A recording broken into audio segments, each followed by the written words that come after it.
साबिक वजीर दाखिला शेख रशीद ने अपने घर में डकैती पड़ने का इंकशाफ किया है। इस्लामाबाद में अदालत के बाहर मीडिया से गुफ्तगू में शेख रशीद ने कहा कि मुझसे मोबाइल फ़ोन्स के पासवर्ड्स मांग रहे थे, वो भी बता दिए। मुझे मौत की चक्की में रखा गया जहां फवाद चौधरी को रखा गया।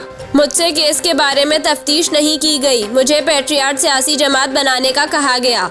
उन्होंने कहा कि पहले मेरा ख्याल था कि रिटायर हो जाऊं, लेकिन अब मैं इन्हें ख़त्म करके दम लूँगा। मुझे हुकूमत जानती नहीं, मेरी किसी से लड़ाई नहीं है। मुझे लगता है ससुराल दोबारा जाना पड़ेगा।